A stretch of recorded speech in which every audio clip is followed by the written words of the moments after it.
तपाई अहिले हेर्दै हुनुहुन्छ लेखनाथ खबर। शिक्षा, सूचना अनि मनोरञ्जनका लागि हामीलाई सब्स्क्राइब गर्न नभुल्नुहोला। दैनिक अध्यावधिक विवरण लिएर स्वास्थ्य तथा जनसङ्ख्या मन्त्रालयको तर्फबाट उपस्थित छु। आज जेठ 19 गते मैले पहिलो अपडेट प्रयोगशालाको परीक्षणबाट गराउन चाहन्छु। हालसम्म पीसीआर विधिबाट गरिएका परीक्षणहरूको जम्मा सङ्ख्या 71,903 पुगेको छ।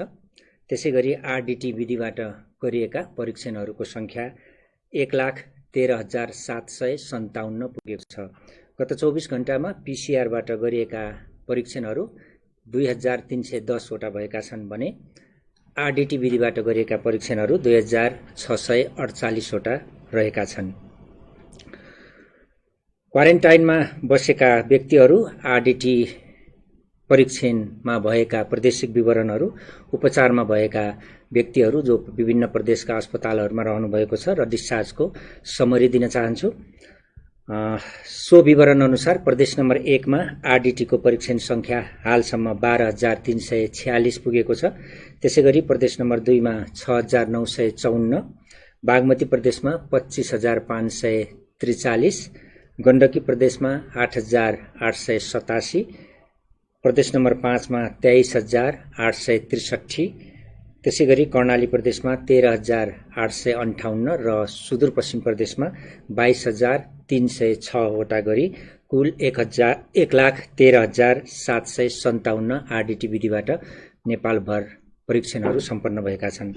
क्वारेन्टाइनमा रहेका व्यक्तिहरूको प्रादेशिक विवरण दिन चाहन्छु। प्रदेश नम्बर 1 मा 3,977, प्रदेश नम्बर 2 मा 21,932, त्यसैगरी बागमती प्रदेशमा 2,654, गण्डकी प्रदेशमा 3,937, प्रदेश नम्बर 5 मा 38,230, कर्णाली प्रदेशमा 22,474 र सुदूरपश्चिम प्रदेशमा 40,771 जना गरी कुल 1,33,975 जना व्यक्तिहरू हाल क्वारेन्टाइनमा रहनुभएको छ। विभिन्न अस्पतालहरूमा आइसोलेसनमा रहेका, उपचारमा रहेका संक्रमितहरूको प्रादेशिक विवरण दिन चाहन्छु। प्रदेश नम्बर 1 मा 138 जना, प्रदेश नम्बर 2 मा 589 जना, त्यसैगरी बागमती प्रदेशमा 15 जना, गण्डकी प्रदेशमा 23 जना, प्रदेश नम्बर 5 मा 570 जना, कर्णाली प्रदेशमा 197 जना र सुदूरपश्चिम प्रदेशमा 37 जना गरी कुल 1,569 जना संक्रमित व्यक्तिहरू विभिन्न अस्पतालमा आइसोलेसनमा रहनुभएको छ। डिस्चार्ज भएका व्यक्तिहरू हालसम्मको सङ्ख्या 221 छ, जस अनुरूप प्रदेश नम्बर 1 बाट 30 जना, प्रदेश नम्बर 2 बाट 104 जना, बागमती प्रदेशबाट 29 जना, गण्डकी प्रदेशबाट 3 जना, प्रदेश नम्बर 5 बाट 48 जना र सुदूरपश्चिमबाट 7 जना गरी कुल 221 जना हालसम्म डिस्चार्ज भएर घर फर्किनु भएको छ। पछिल्लो विवरण अनुसार थप 1 जना डिस्चार्ज हुनुभएको छ डडेलधुरा अस्पतालबाट। उहाँ डडेलधुराका 28 वर्षीय पुरुष हुनुहुन्छ। 10औं दिनमा अस्पतालबाट डिस्चार्ज हुनुभएको हो। 221 जना डिस्चार्ज हुने व्यक्तिहरूमध्ये 173 जना पुरुषहरू र 48 जना महिलाहरू रहनुभएको छ। कल सेन्टरको अपडेट गराउन चाहन्छु। हाम्रो 2वटा निशुल्क कल सेन्टरहरू छन्, 1133 र 1115, जसमा गत 24 घण्टामा 1090 वटा कलहरू हामीलाई प्राप्त भएका छन्। यी सबै कलहरूको हाम्रा स्वास्थ्य कर्मीहरूले सम्बोधन गर्नुभएको छ। हामीसँग यहाँहरू जोडिने 2वटा वेबसाइटका मार्फत यहाँहरू जोडिन सक्नुहुन्छ। हाम्रो विशेष वेब पेज छ covid19.mohp.gov.np र मोबाइल एप्लिकेसन छ हाम्रो स्वास्थ्य। यो 2वटा एप्लिकेसनहरूमा आफ्नो स्वमूल्याङ्कन फारम भर्ने गत 24 घण्टामा व्यक्तिहरू 465 जना हुनुहुन्छ। उहाँहरूमध्ये 3 जना रेड जोनमा यानि कि सम्भावित संक्रमितको जोनमा रहनुभएको छ। उहाँहरू काठमाडौँ, पर्सा र सिराका हुनुहुन्छ। यसरी हालसम्म 60,323 जनाले फारम भर्नुभएको छ भने 473 जना रेड जोनमा परेको कुल संख्या रहेको छ। संक्रमित व्यक्तिहरूको विवरण दिन चाहन्छु। पछिल्लो अपडेट अनुसार नयाँ संक्रमित व्यक्तिहरूको संख्या थप भएको 226 रहेको छ, जसमध्ये 213 जना पुरुष र 13 जना महिलाहरू हुनुहुन्छ। उहाँहरूमध्ये प्रदेशको जनस्वास्थ्य प्रयोगशाला विराटनगरमा 2 जना, झापा बाह्रदेशीका 32 र 46 वर्षीय पुरुष हुनुहुन्छ। त्यसै गरी पोखराको प्रयोगशालामा प्रादेशिक प्रयोगशालामा गरिएको परीक्षणमा नवलपरासी पूर्व कावासोतीका 2 जना 22 र 36 वर्षीय पुरुष, त्यसैगरी नवलपरासी पूर्वकै बिना त्रिवेणीका 1 जना 14 वर्षीय बालक हुनुहुन्छ। त्यसैगरी कर्णाली स्वास्थ्य विज्ञान प्रतिष्ठानमा गरिएको परीक्षणमा 43 जनाको पोजिटिभ आएको छ। उहाँहरू दैलेख जिल्ला नारायण नगरपालिकाका 9 जना 17 देखि 35 वर्ष उमेरका पुरुषहरू हुनुहुन्छ। त्यस्तै गरी दैलेखकै सिमाडाका 2 जना 24 र 29 वर्षीय पुरुष हुनुहुन्छ। त्यसैगरी दैलेखकै देवाकाँडाका 3 जना 18 देखि 38 वर्षीय पुरुष हुनुहुन्छ। दैलेखकै सोधका 1 जना र साधुका 1 जना हुनुहुन्छ। उहाँहरू 35 र 22 वर्षीय पुरुष हुनुहुन्छ। त्यसैगरी दैलेखकै जुकेपानीका 1 जना 60 वर्षीय पुरुष पनि पोजिटिभ रहनु भएको छ। त्यसैगरी दैलेख दुल्लुका 7 जना हुनुहुन्छ। उहाँहरू 23 र 30 वर्षीय 2 जना महिला र 2 वर्षका बालकदेखि 39 वर्षका पुरुषसम्मका व्यक्तिहरू हुनुहुन्छ। जुम्ला हिमाका 8 जना 23 देखि 63 वर्ष उमेरका पुरुषहरू, त्यस्तै जुम्लाकै सिन्जाका 9 जना 12 देखि 45 वर्ष उमेरका व्यक्तिहरू हुनुहुन्छ। त्यसैगरी जुम्लाकै मा कार्यरत रहनुभएका 2 जना हुनुहुन्छ। त्यहाँ काम गर्ने व्यक्तिहरू 27 र 34 वर्षका पुरुषहरू हुनुहुन्छ। त्यसैगरी प्रदेश अस्पताल सुर्खेत र पशुपन्छी रोग अन्वेषण प्रयोगशाला सुर्खेतमा गरिएको परीक्षणमा 32 जनाको पोजिटिभ आएको छ। उहाँहरू दैलेख नारायण नगरपालिकाका 16 जना 10 वर्षीय बालकदेखि 36 वर्षीय उमेरका पुरुष हुनुहुन्छ। त्यसैगरी दैलेख महाबु गाउँपालिकाका 1 जना 25 वर्षीय पुरुष, सल्यान बनगाड कुपिण्डेका 10 जना 20 देखि 40 वर्ष उमेरका पुरुषहरू हुनुहुन्छ र सुर्खेतका बाराहतालका 5 जना 20 देखि 26 वर्षीय पुरुष हुनुहुन्छ। त्यसैगरी धुलीखेल अस्पतालमा गरिएको परीक्षणमा 20 जनाको पोजिटिभ आएको छ। उहाँहरू कपिलवस्तु बाणगङ्गाका 2 जना 31 र 38 वर्षीय महिलाहरू हुनुहुन्छ। त्यसैगरी रौतहट परौवाका 14 जना 19 देखि 45 वर्षका पुरुषहरू हुनुहुन्छ। त्यसैगरी रौतहटकै यमुनामाई गाउँपालिकाका 4 जना जो 20 वर्षीय महिला हुनुहुन्छ 1 जना र 22 देखि 35 वर्ष उमेरका 3 जना पुरुषहरू हुनुहुन्छ। त्यसैगरी भेरी अस्पतालको प्रयोगशालामा गरिएको परीक्षणमा 7 जनाको पोजिटिभ आएको छ। उहाँहरू बाँके डुडुवाका हुनुहुन्छ। 17 देखि 35 वर्ष उमेरका पुरुषहरू हुनुहुन्छ। त्यसैगरी राप्ती स्वास्थ्य विज्ञान प्रतिष्ठान दाङमा गरिएको परीक्षणमा 9 जनाको पोजिटिभ आएको छ। उहाँहरू सबै दाङ जिल्लाका हुनुहुन्छ। दाङ तुलसीपुर उपमहानगरपालिकाका 5 जना 18 देखि 32 वर्षीय पुरुष, त्यसैगरी दाङ गडवा गाउँपालिकाका 2 जना 24 र 36 वर्षीय पुरुष, त्यसैगरी लमहीका 1 जना 40 वर्षीय पुरुष र दाङकै राप्ती गाउँपालिकाका 1 जना 36 वर्षीय पुरुष हुनुहुन्छ। त्यसैगरी राष्ट्रिय जनस्वास्थ्य प्रयोगशालामा गरिएको परीक्षणमा 92 जनाको पोजिटिभ आएको छ। उहाँहरूमध्ये धनुषा धनौजीका 4 जना 18 देखि 48 वर्ष उमेरका पुरुषहरू, त्यसैगरी धनुषाकै हम्सपुरका 2 जना 19 देखि 20 वर्षीय पुरुषहरू हुनुहुन्छ। त्यसैगरी धनुषाकै जनकपुर प्रादेशिक अस्पतालका 1 जना 21 वर्षीय पुरुष हुनुहुन्छ। कपिलवस्तु शिवराजका क्वारेन्टाइनमा रहेका 12 जना व्यक्तिहरूमा पनि पोजिटिभ देखिएको छ। उहाँहरू 19 देखि 55 वर्ष उमेरका पुरुषहरू हुनुहुन्छ। त्यस्तैगरी कपिलवस्तुकै हरिहरपुरका 8 जना 19 देखि 38 वर्षीय पुरुष, कपिलवस्तु महाराजगञ्जका 2 जना 30 र 33 वर्षीय पुरुषहरू, त्यसैगरी कपिलवस्तुकै रङ्गीलाल माविका क्वारेन्टाइनमा रहेका 11 जना व्यक्तिहरू 17 देखि 35 वर्ष उमेरका पुरुषहरू हुनुहुन्छ। त्यसैगरी कपिलवस्तुकै चन्द्रौटाको राष्ट्रिय माध्यमिक विद्यालय क्वारेन्टाइनमा रहेका 3 जना 42 देखि 48 वर्षीय पुरुष र कपिलवस्तुकै रघु सामुदायिक स्कुलको क्वारेन्टाइनमा रहेका 2 जना 27 र 46 वर्षीय पुरुष हुनुहुन्छ। त्यसैगरी महोत्तरी लाहोरपट्टिका क्वारेन्टाइनमा रहेका 2 जना हुनुहुन्छ जो 18 वर्षका पुरुषहरू हुनुहुन्छ। त्यसैगरी मकवानपुरका 1 जना 61 वर्षीय पुरुष, सर्लाहीका जनता मावि क्वारेन्टाइनमा रहेका 5 जना 9 वर्षीय बालिका सहित 27 वर्षीय सबै वर्ष उमेरसम्मका 5 जना सबै महिला हुनुहुन्छ। त्यसैगरी सर्लाही जनता माविका क्वारेन्टाइनमा रहेका 33 जना 11 वर्षकादेखि बालकदेखि लिएर 75 वर्ष उमेरसम्मका पुरुषहरू हुनुहुन्छ।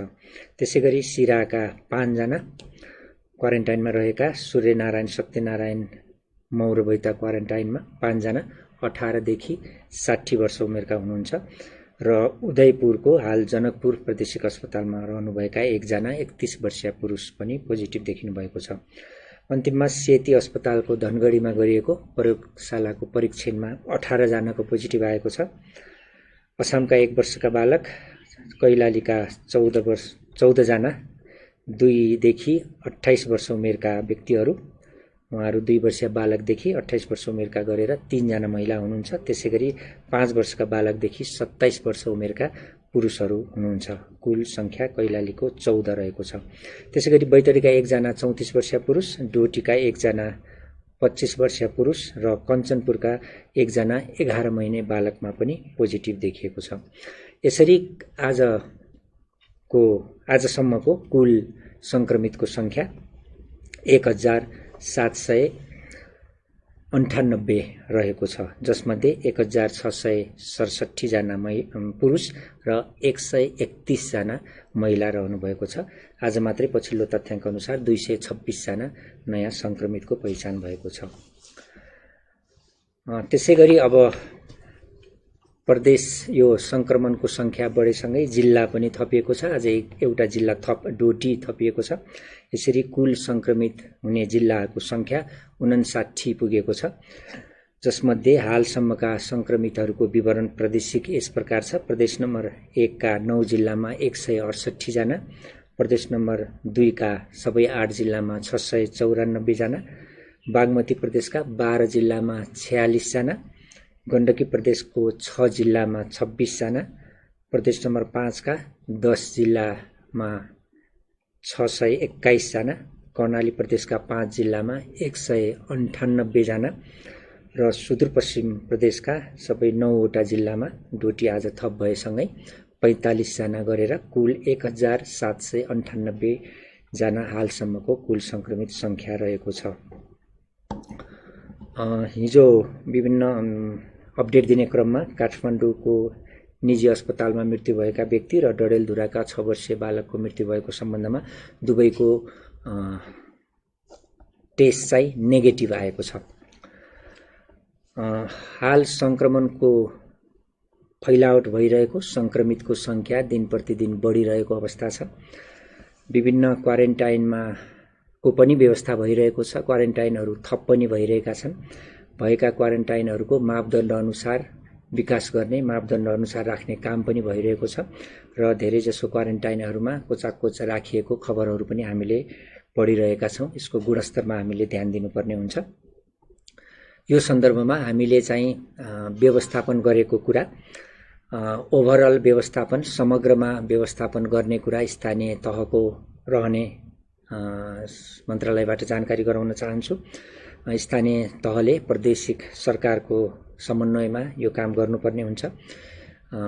खानापिनादेखि लिएर सबैको व्यवस्थापन, सरसफाई लगायतका शौचालयका त्यहाँ रहने कुराहरूमा, त्यसैगरी सेक्युरिटीको व्यवस्थापन, सुरक्षाको, सेफ्टीको कुरा चाहिँ स्थानीय प्रशासन र सुरक्षा निकाय, स्थानीय तहमा रहेका सुरक्षा निकायबाट गर्नुपर्ने हुन्छ र स्वास्थ्यको दृष्टिकोणले स्वास्थ्य मन्त्रालयको तर्फबाट मापदण्डहरू बनाइएको छ। त्यो मापदण्ड अनुसार भए नभएको चेकलिस्टहरू यहाँहरूले बनाउनुहोस्, चेकलिस्टहरू डेभलप गर्नुहोस्। त्यो चेकलिस्ट अनुसार जे मापदण्डमा लेखिएको छ त्यो कुरा भएको छ कि छैन भनेर यहाँहरूले नियमन गर्नुहोस् र त्यो पूरा गर्न कोसिस गर्नुहोस्। यदि त्यस्तो कुरामा केही कमी छ, केही ग्याप छ, केही गर्नुपर्ने भएमा सम्बन्धित प्रदेशको सामाजिक विकास मन्त्रालय र स्वास्थ्य तथा जनसङ्ख्या मन्त्रालयमा पत्राचार गर्न सक्नुहुन्छ। हामीले त्यो सहजीकरण गर्नेछौँ मन्त्रालयको तर्फबाट भन्न चाहन्छु। त्यसैगरी संक्रमितहरूको संख्या बढेसँगै अब हामीले संक्रमित र बिरामी भनेर छुट्याउनु पनि पर्ने हुन्छ।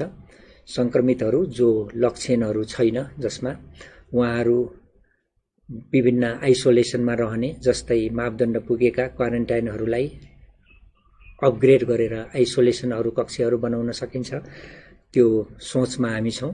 त्यसैगरी नयाँ आइसोलेसन कक्षहरू बनाउने सोचमा हामी छौँ। भएका स्ट्रक्चरहरूलाई, भएका पूर्वाधारहरूलाई आइसोलेसनमा विकास गर्ने सोचमा हामी छौँ। त्यो हिसाबले त्यस्ता संक्रमित व्यक्तिहरूलाई जो लक्षण छैन त्यस्ता ठाउँहरूमा राख्ने र त्यस्ता संक्रमित व्यक्तिहरू जसमा लक्षण छ, जो बिरामी हुनुहुन्छ, उहाँहरूलाई अस्पतालमा राख्ने। यदि त्यस्ता क्वारेन्टाइन वा आइसोलेसनको अपुग भएमा संक्रमित व्यक्तिहरू पनि जो स्वस्थ हुनुहुन्छ, अरू हिसाबले पोजिटिभ आएको बाहेक, जसमा लक्षण छैन, त्यस्ता व्यक्तिहरू घरमै बस्नुपर्ने स्थिति पनि आउन सक्छ। हामीले त्यो भन्दै पनि आएका छौँ। त्यो हिसाबले संक्रमित र बिरामीलाई छुट्याएर व्यवस्थापन गर्ने स्थिति आउन सक्छ भनेर मन्त्रालय भन्न चाहन्छ। त्यसैगरी अब गर्मीको समय छ। गर्मीयाम बढेसँगै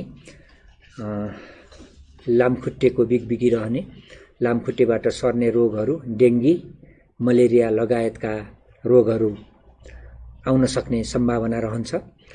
त्यो हिसाबमा केही संक्रमित व्यक्तिहरूलाई डेङ्गी भएको खबर पनि हामीले पाएका छौँ र नेपालभरमा डेङ्गी केसहरू पनि बढिरहेको छ। यो विषयमा यसको कस्तो स्थिति छ र हामीले के गर्नुपर्छ र महाशाखाले के काम गर्दैछ भन्ने विषयमा सम्बन्धित महाशाखा यानि कि इपिडेमियोलोजी तथा रोग नियन्त्रण महाशाखाका प्रमुख डाक्टर वासुदेव पाण्डेलाई यहाँ निम्ताएका छौँ। म डाक्टर साहबलाई यो फ्लोर दिँदै आजको अपडेट यहीँ अन्त्य गर्छु।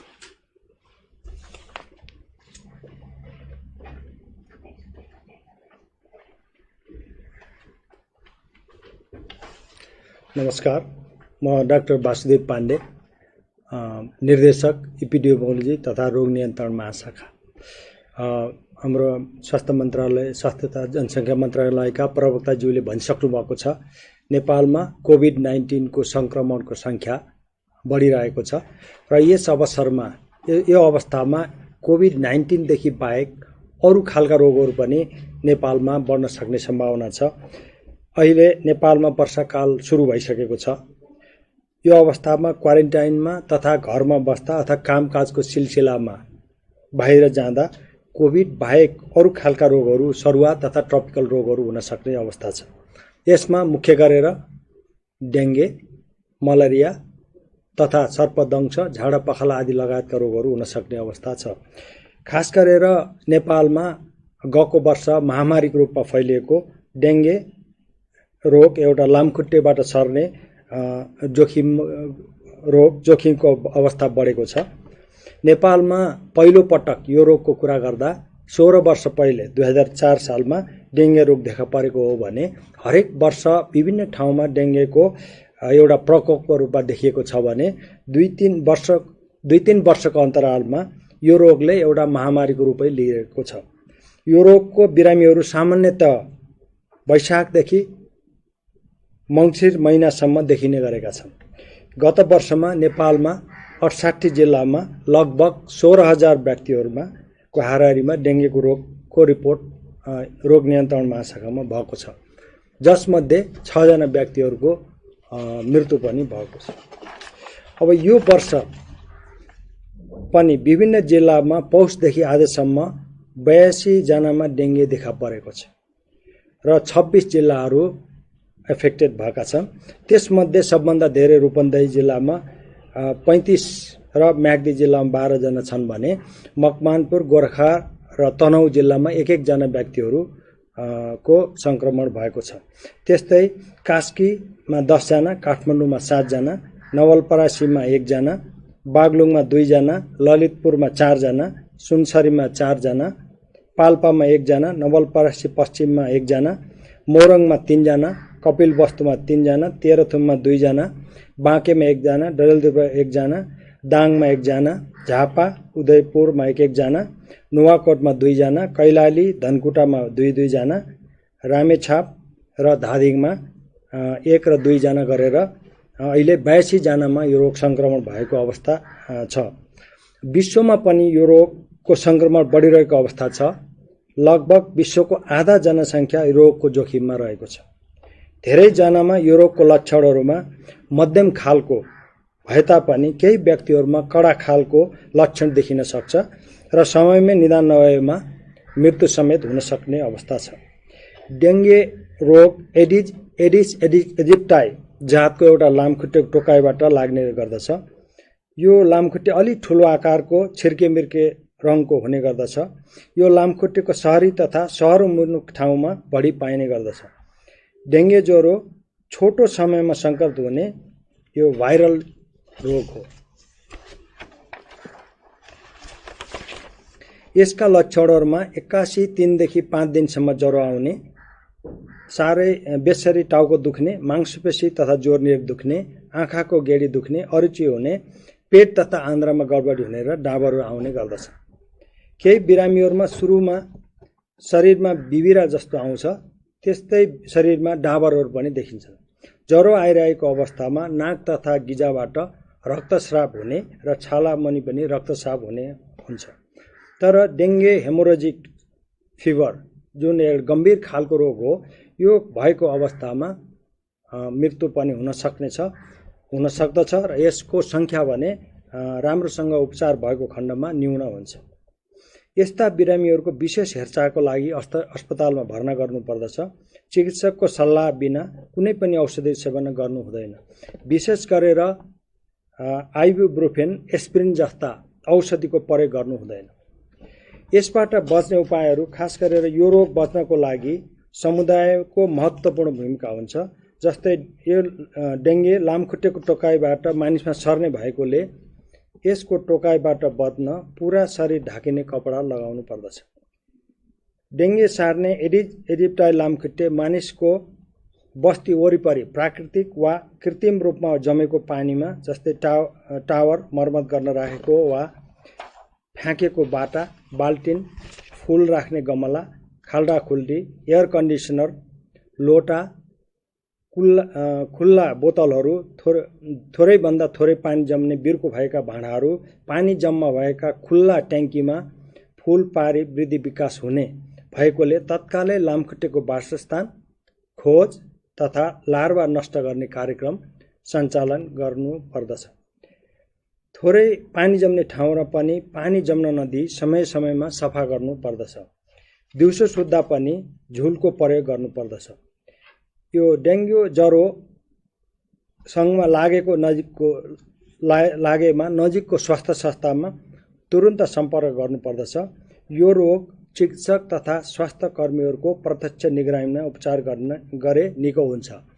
यो डेङ्गे ज्वरो पनि यो कोरोना जस्तै खालको एउटा भाइरसबाट हुने रोग हो।